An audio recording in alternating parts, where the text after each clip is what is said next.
আজ প্রথম বানিয়ে ফেললাম নিজের হাতেই ছেলের আবদারে মোমো।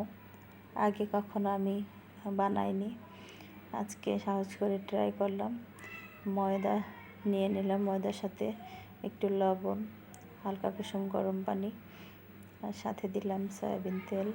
তেল দিয়ে ভালো করে মেখে নিলাম।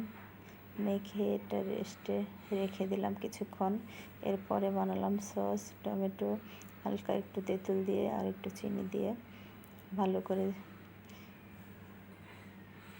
ফেটিয়ে নিলাম, বানিয়ে নিলাম সস। এরপরে আসলাম ব্রয়লার মুরগি ছোট ছোট করে টুকরা করে নিলাম। অনেকে মিক্সিতে ঘুরিয়ে নেয়, কিন্তু আমি আজকে হাতে কাটলাম। দেখেন একদম ঝুরি ঝুরি করে কেটে নিলাম। এরপরে সবগুলো কাটা শেষ, পরে দিয়ে দিলাম পেঁয়াজ কুচি, মরিচ কুচি, ধনেপাতা কুচি, আদা কুচি, রসুন কুচি, সব একসাথে মিশিয়ে সাথে লবণ আর একটু তেলও দিয়ে দিলাম।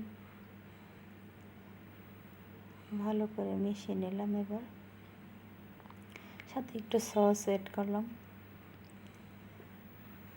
এরপরে আসলাম সেই আটা মেখে রাখা ময়দা, এর ছোটো ছোটো করে লেচি করে একটা একটা করে লুচির মতো করে বেলে নিলাম।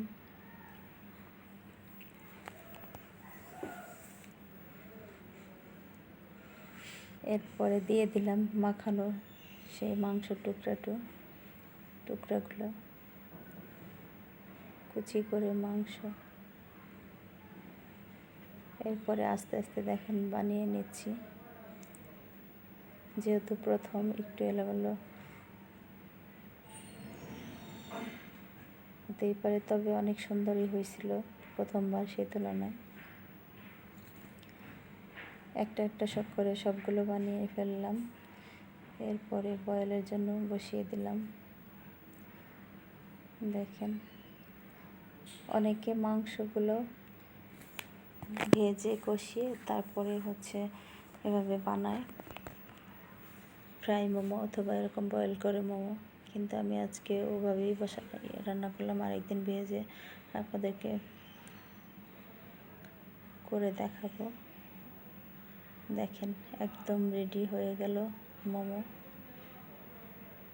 আমার ছেলেতে আজকে মহা খুশি, তার পছন্দের খাবার। দেখেন ফাইনাল লুক।